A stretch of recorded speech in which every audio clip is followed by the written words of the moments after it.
Shri Venkateswara gold తాకట్టులో ఉన్న మీ బంగారాన్ని విడిపించి కొనబడును.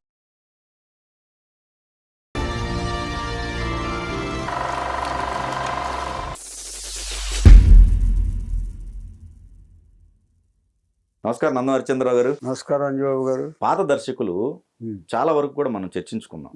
వాళ్ళలో ఇప్పుడు జనరేషన్ కొంతమందికి తెలిసి ఉండకపోవచ్చు కదా.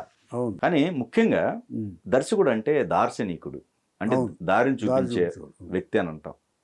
సో అలాంటి దర్శకుల్లో ఒక కథని అంటే ఫస్ట్ స్టార్టింగ్ దగ్గర నుంచి ఒక తపస్సులాగా భావించి సినిమా ఆద్యంతం అయిపోయే వరకు కూడా దాన్ని అదే విధంగా కొనసాగించగలిగే దర్శకులు చాలా రేరుగా ఉంటారండి.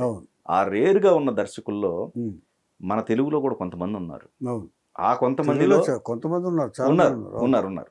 అంటే ఒక 100 మంది తీసుకుంటే అట్లా నేను అట్లా చెప్పాను.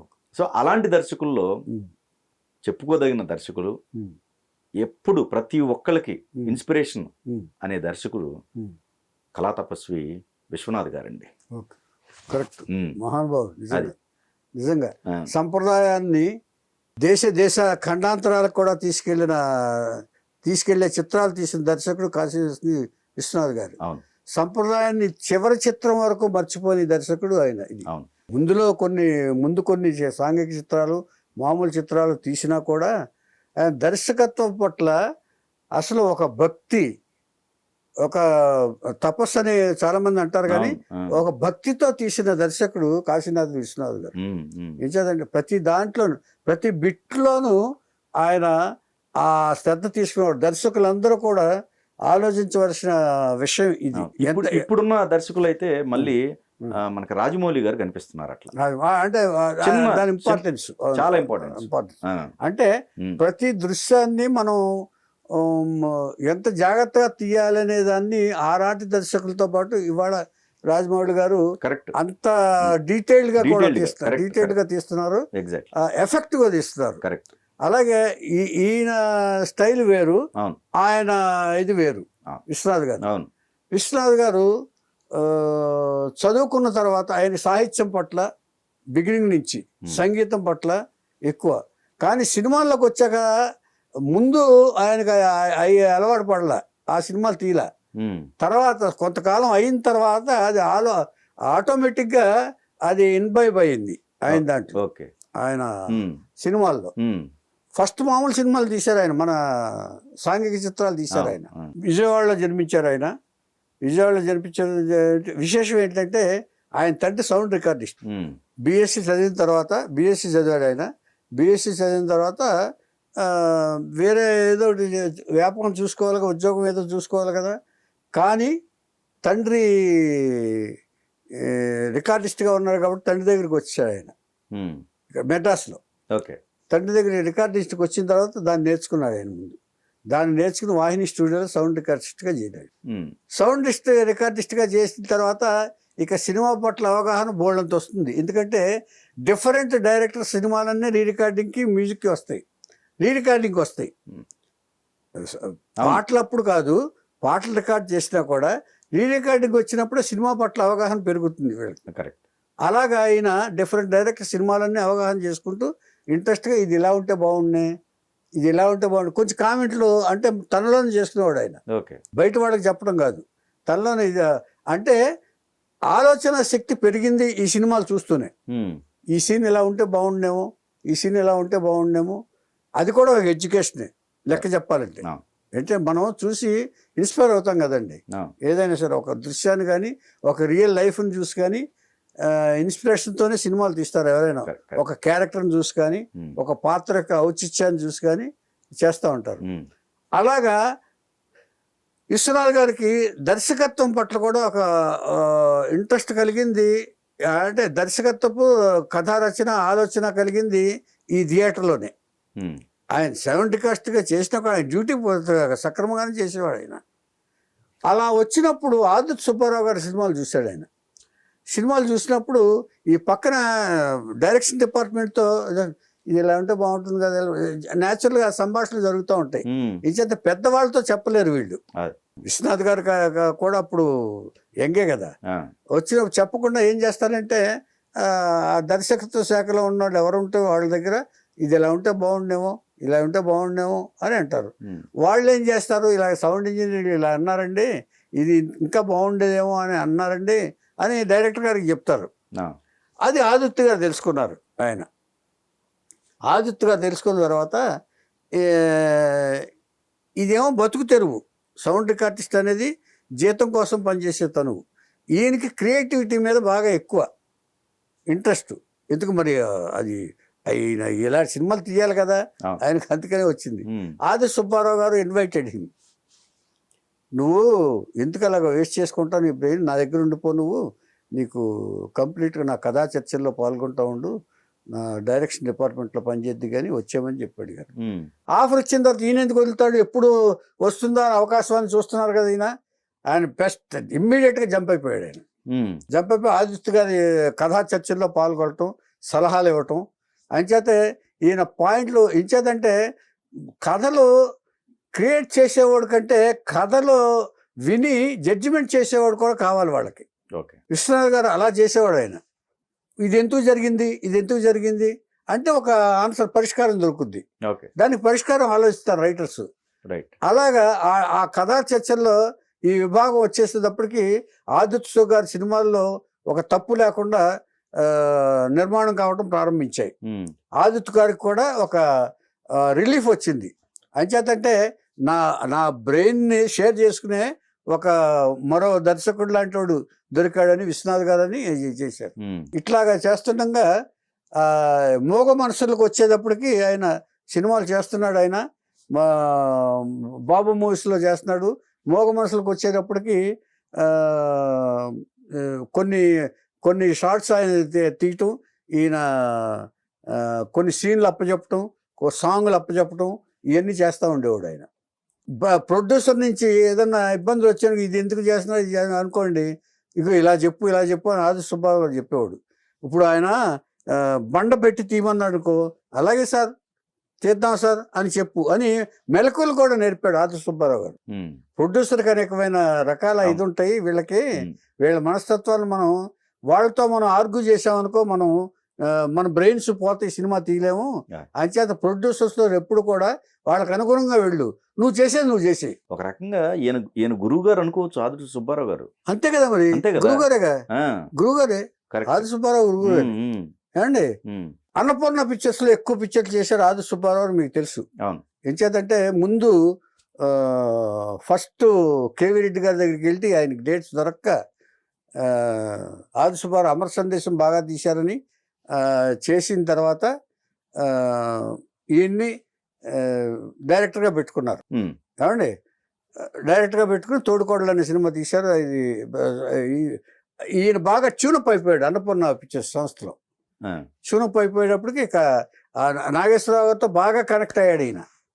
ఈ మోగమనసు సినిమాలో బాగా ఇదైపోయిన తర్వాత అన్నపూర్ణ సంస్థలో ఏమన్నారంటే డాక్టర్ చక్రవర్తి మొదలెట్టబోతున్నారు. ఉమ్, డాక్టర్ చక్రవర్తికి ఆది సుబ్బారావు గారి మాటతోటి విశ్వనాథ్ని డైరెక్ట్ చేయమన్నారు. ఆహా, విశ్వనాథ్ గారికి డైరెక్షన్ ఆఫర్ ఇచ్చారు ఉమ్, డాక్టర్ చక్రవర్తి. ఈయన కొంచెం భయపడ్డాడు.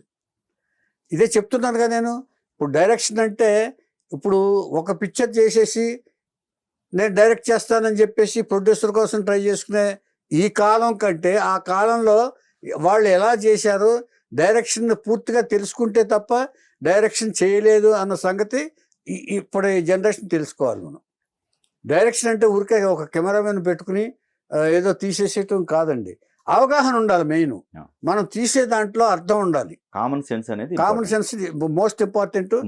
తర్వాత ఈ షాట్ ఎందుకు తీస్తున్నాం, క్లోజప్ ఎందుకు తీయాలి, లాంగ్ షాట్ ఎందుకు తీయాలి అనేది కూడా అవగాహన చేసుకున్న తర్వాతే దర్శకత్వం చేస్తే సినిమా ప్రేక్షకుల మైండ్లో ఉండిపోతుంది అనేది అప్పటి వాళ్ళు ప్రూవ్ చేశారు, మనం కాదు, అప్పటి వాళ్ళు. అందుకనే విశ్వనాథ్ గారు నేను డైరెక్ట్ చేయలేనండి, ఇప్పుడు నాకు భయంగా ఉంది, ఇంకొంచెం నేను తెలుసుకోవాలి అని చెప్పి ఆయన చేశారు. ఇది ఒక పాఠం కొత్తగా వచ్చే వాళ్ళకి. మనం ఇది ఎందుకు ఆయన ఎలా చేశారు అనేది మనం ఆలోచించగలిగిన సందర్భం ఇది. ఏమండి, చాలా మందికి మనం ఈ విషయాలు చెప్పుకునేది ఇందుకే, పెద్దవాళ్ళ గురించి చెప్పుకునేటప్పుడు అయినప్పుడు అయిపోయింది. అప్పుడు తప్పని పరిస్థితుల్లో ఆది సుబ్బారావు గారు డైరెక్ట్ చేశారు. డాక్టర్ చక్రవర్తి డైరెక్టర్, ఆది సుబ్బారావు గారు. ఆ తర్వాత ఈయన వదిలిపెట్టలాగా అన్నపూర్ణ సంస్థ వాళ్ళు. ఆ తర్వాత మళ్ళీ ఇప్పుడు చేస్తావా అని అడిగారు, తర్వాత చేస్తా అన్నారు. అప్పుడు కాంచనతోటి నాగేశ్వరరావుతో ఆత్మగౌరవం అనే సినిమా తీశారు. అది ఫస్ట్ డైరెక్షన్. ఆత్మగౌరవం తీసిన తర్వాత ఇక వరుసగా సినిమాలు తీయటం మొదలుపెట్టాడు ఆయన. డిఎస్ రాజు గారికి కూడా అల్లుడు పట్టిన భర్త, ఒక అల్లుడు పట్టిన భర్త యాక్షన్ సిచ్యువేషన్ అనుకోండి, కేఎస్ఆర్ దాస్ గారిని పిలిచేవాడు ఆయన. కేఎస్ఆర్ బాబు నాకు ఆ యాక్షన్ అంటే తెలీదు, హింస అంటే నాకు వ్యతిరేకం, నువ్వు తీయమని చెప్పేవాళ్ళు. ఆ తర్వాత డిఎస్ రాజు గారికి జీవన్ జ్యోతి అనే సినిమా తీశాడు ఆయన. జీవన్ జ్యోతి సోమబాబు గారితో జీవన్ జ్యోతి అనే సినిమా తీశాడు. ఆ తర్వాత కొంచెం మ్యూజిక్ బేస్ అప్పుడప్పుడే వస్తున్నాయి, ఇంకా పూర్తిగా ఈ సంగీత సాహిత్యాలకు వెళ్ళాల ఏమండి. ఆ తర్వాత చెల్లెలి కాపురం అని తీశాడు ఆయన. సోమబాబు వాణిశ్రీని చేశాడు. తర్వాత ఈ కులమతాలు, ఇప్పుడు ఈయన క్యాస్ట్ ఇది అనుకుంటాం కానీ కులమతాలకు అత్యధికంగా కాలం మారింది, ఇలాంటి సినిమాలు కూడా తీశాడు ఆయన. వాసురాజ్ ప్రకాశం గారి సినిమా, విశ్వనాథ్ గారు ఏమండి. తర్వాత శారద కాలం మారిందిలో శారద. ఆ తర్వాత ఇలా వరుసగా సినిమాలు చేసుకుంటూ వస్తుండగా ఈయనకు ఒక అవగాహన వచ్చేసింది. తర్వాత ఎలాగైతే అన్నమయ్య పాటలు రాయడానికి ఇలా వెంకటేశ్వర స్వామి అలా స్ఫూర్తి కలిగించాడో, ఆ నందకం అనే ఖడ్గం ద్వారా ఇచ్చేసి అన్నమయ్యగా పుట్టాడో, అలాగే ఈయనకు కూడా ఒక ఏదో భగవత్ సంకల్పంలాగా ఒక సంగీత సామ్రాజ్యానికి, సంగీతం సినిమా చేయటానికి ఒక స్ఫూర్తి సిరిసిరిమో అనే సినిమా. ఒక మూగ అమ్మాయి డ్యాన్స్, అందులో డ్యాన్స్ చేయాలనుకునే అమ్మాయి, తర్వాత సంగీతం పట్ల డ్యాన్స్ పట్ల ఒక అవగాహన కలిగించడానికి అది, దాంట్లో సిరిసిరిమో పాటలతో సహా సూపర్ హిట్ అయిపోయింది. ఆ తర్వాత శృతిలయలు. అక్కడి నుంచి ఇక సంగీత ప్రాధాన్య చిత్రాలు ఆయన మైండ్లో ఈ కథలు, మిగతా కథలు రావట్లా. ఒక శుభలేఖతోటి కమర్షియల్ సినిమా ఎండ్ అయిపోయింది చిరంజీవి గారితో. ఏమండి ఈ సినిమాలు తీస్తుండగా చిరంజీవి గారితో తీసుకొచ్చినప్పుడు మాత్రం స్వయం కృషి ఇట్లాగా ఈ సినిమాలు తీశారు. ఏడి నాగేశ్వరరావు సినిమాలు చెప్పుకున్నాం ఏమండి. స్వయం కృషిలో ఒక డిఫరెంట్ క్యారెక్టర్గా, డిఫరెంట్గా కూడా ఆలోచించాడు. చెప్పులు కుట్టేవాడుగా ఇది చేయటం, జంజాల గారిని వేషం వేయించడం, ఇవన్నీ. అది ఆపద్ బాంధవుడు, ఆపద్ బాంధవుడు. అవునవును, జంజాల గారి ఆపద్ బాంధవుడు. మొత్తం 3 సినిమాలు తీశాడు ఆయన ఏమండి. ఈ తర్వాత శృతిలయలు, తర్వాత స్వాతి ముత్యం, స్వాతి కిరణం, ఇలాగా సంగీత ప్రధానం. ఈయన మైండ్లోంచి ఇక సంగీతం తప్ప ఇంకోటి రావట్లా. ఇక అల్టిమేట్ సినిమా ఒకటి అనుకున్నారు ఆయన, శంకరాభరణం అనే రాగం పేరు మీద సినిమా తీయాలనుకున్నారు ఆయన. సినిమా తీయాలనుకుని ఏం చేశారంటే, దీనికి ఎవరు సరికొస్తారు అని చెప్పేసి ఒక ఐడియా వచ్చింది ఆయనకి. నాగేశ్వరరావు గారు అనుకున్నారు, తర్వాత శివాజీ గారు అనుకున్నారు, తర్వాత లాస్ట్ కృష్ణరాజు గారు అనుకున్నారు. ఇవన్నీ కాకుండా మనం ఏడి నాగేశ్వరరావు దాంట్లో చెప్పుకున్నాం, సోమయాజులు గారిని అనుకుని టెస్ట్ తీసి ఇచ్చేసి పనుకున్నాం.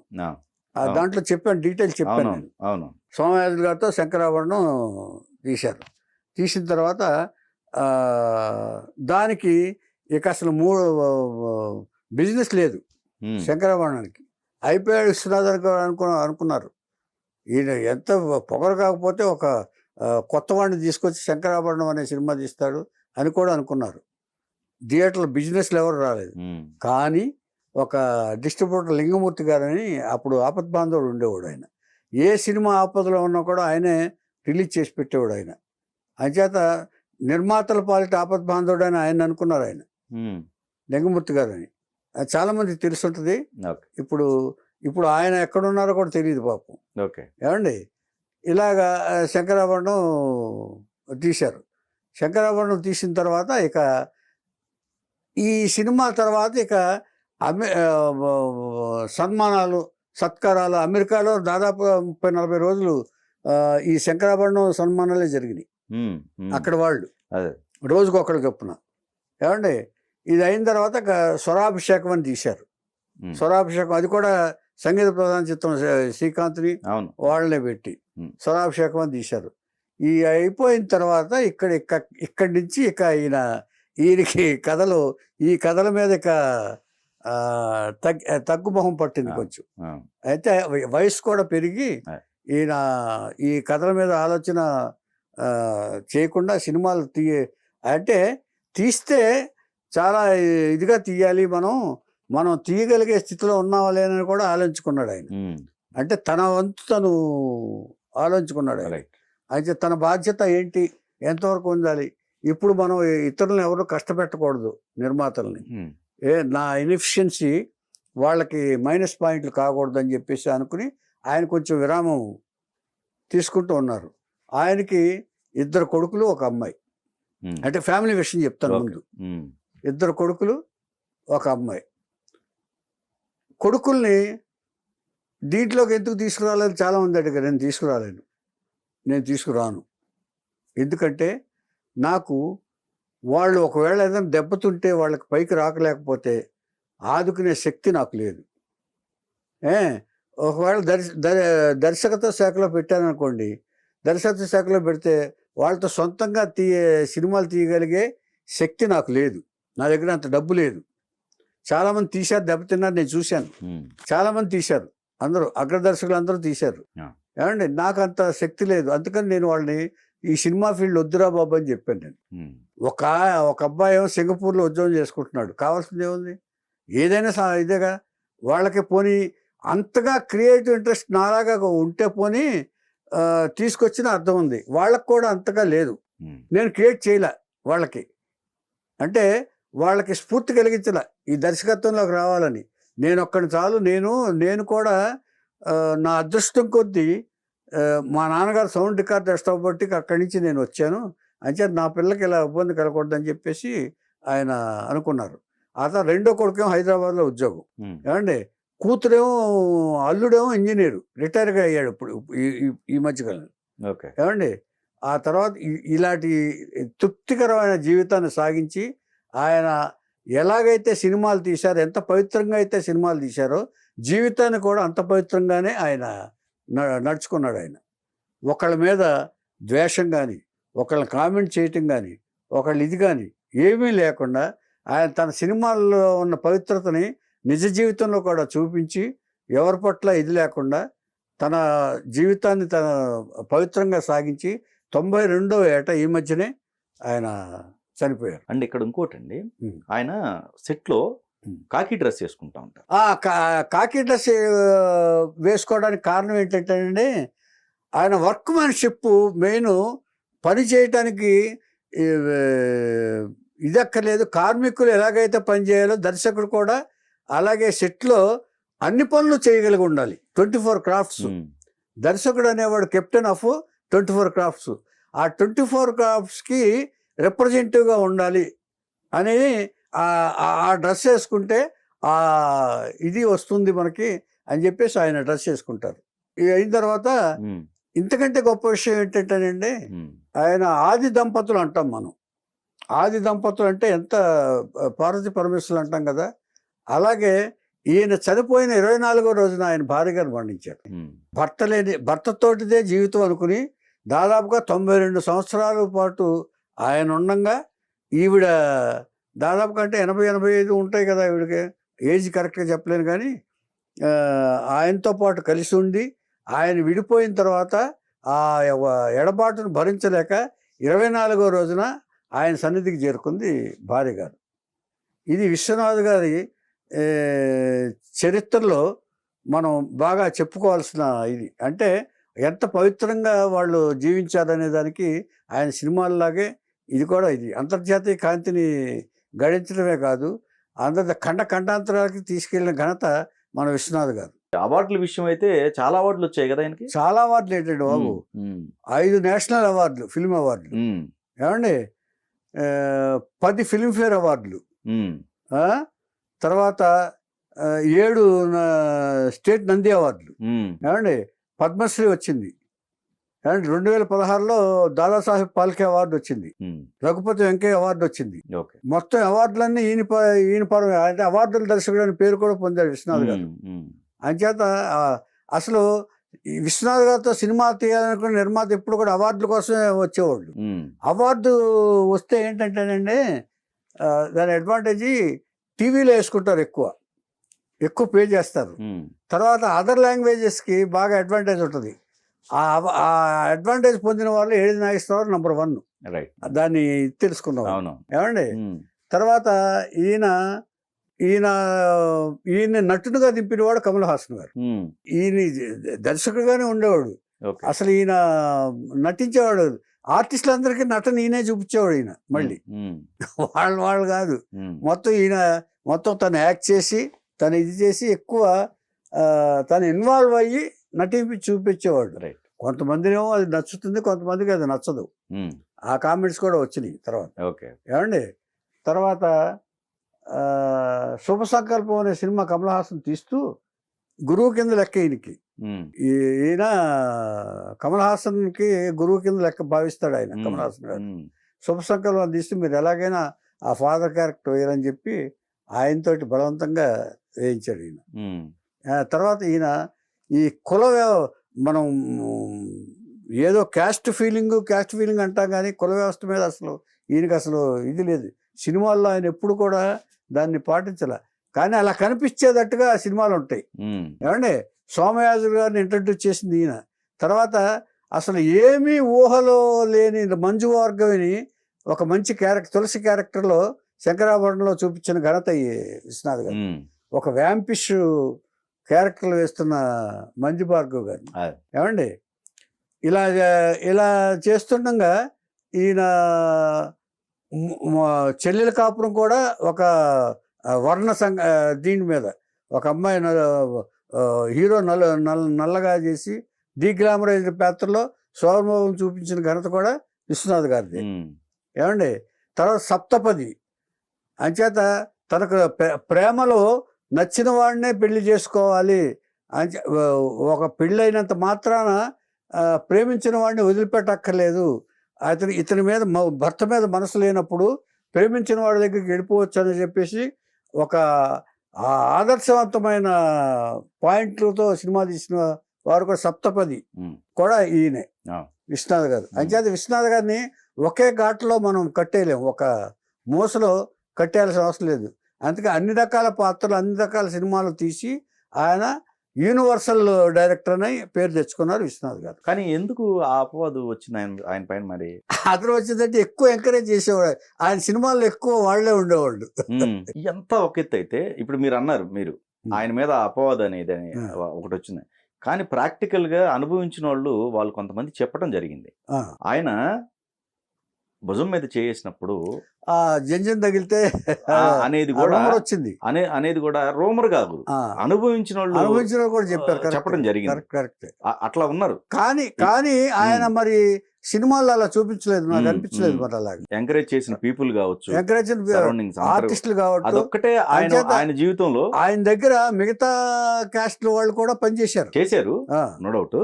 కానీ ఈ విషయంలో ఆయన ఎక్కువ శాతం మంది వాళ్లే ఉంటారండి. ప్రాధాన్యత సాక్షి రంగారావు గారు కానీ వాళ్ళు కానీ వీళ్ళు ఎక్కువ సినిమాల్లో ఈ డబ్బింగ్ జానకి కానీ వీళ్ళు ఉంటారనేది ఒక ఇది ఉంది ఆయన మీద.